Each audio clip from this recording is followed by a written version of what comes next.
So breakfast was finished, and their belongings were all loaded onto the carriages. "Come on, children," came the call. "Go collect your fur coats and winter boots. Meet us by the front entrance." By this time, the king had managed to convince his children and his wife that it was going to be a great adventure. They arrived at the docks in good time, but the Queen and May had not dressed as advised. The docks were cold and carried a harsh, unpleasant smell. The dock workers were rough, dirty, and spoke in a way they had never heard before. Salhuta, the prince, had listened to his father.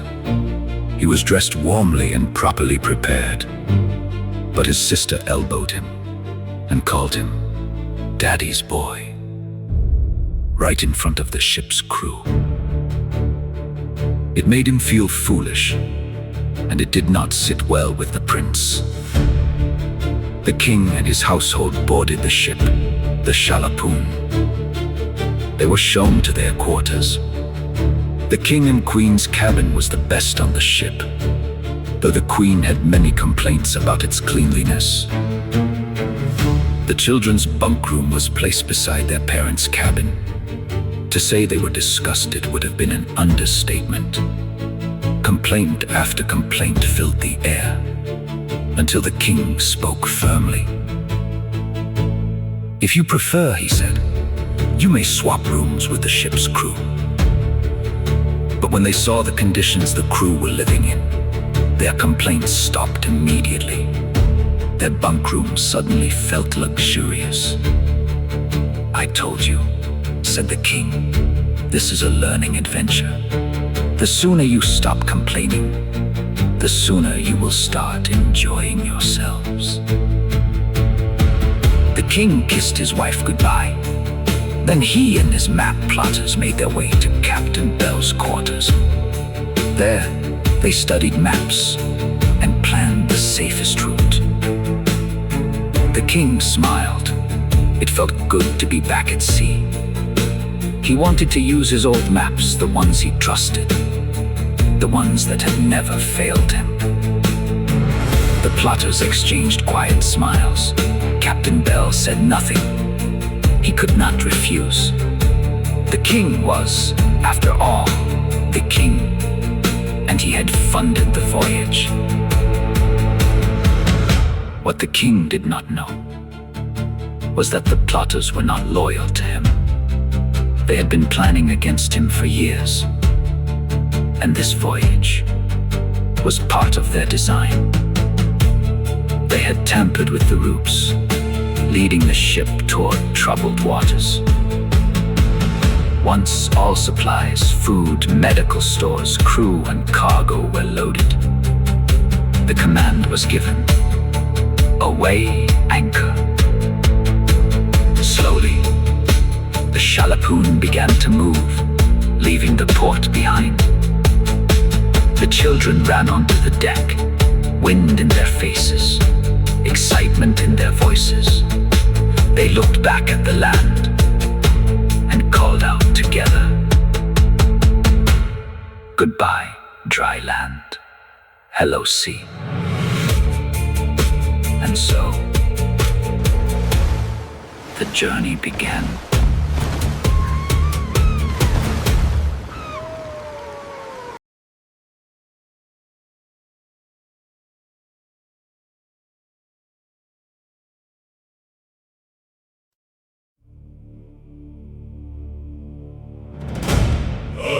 Arrival at the Shalapoon.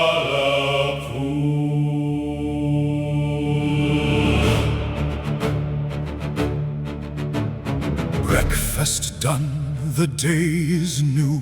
Belongings packed, the journey true. Carriages waiting at the gate. There is no time to hesitate. Fur coats on, boots tightly tied, the palace empty side to side. Just Lydia fades behind as destiny begins to climb.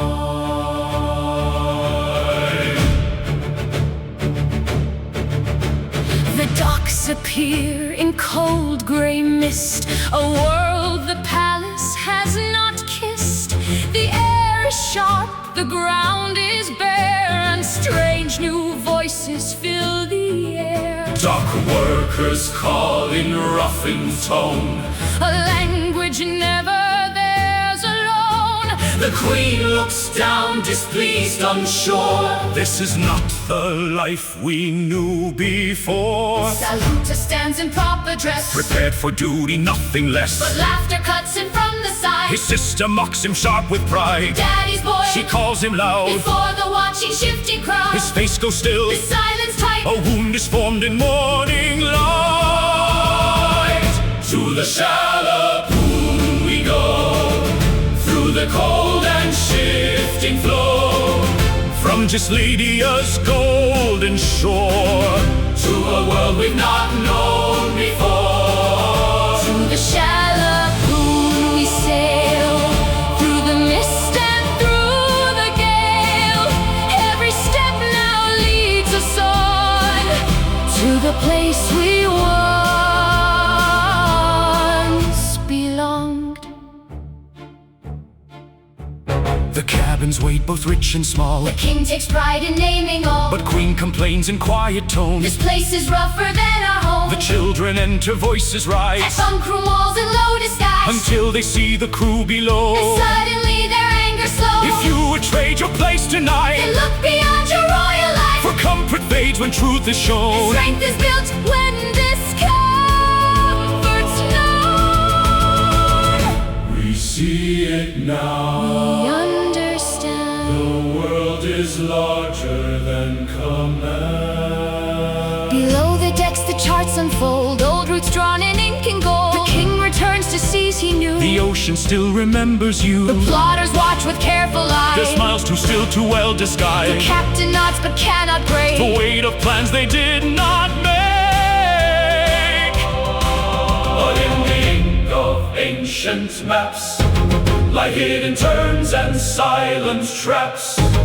Routes not drawn by loyal hand that lead far from safe known land. To the Shalapoon we go, through the truth we do not know. From just Lydia's fading light Into something out of sight. To the Shalapoon we sail, where intentions start to pale.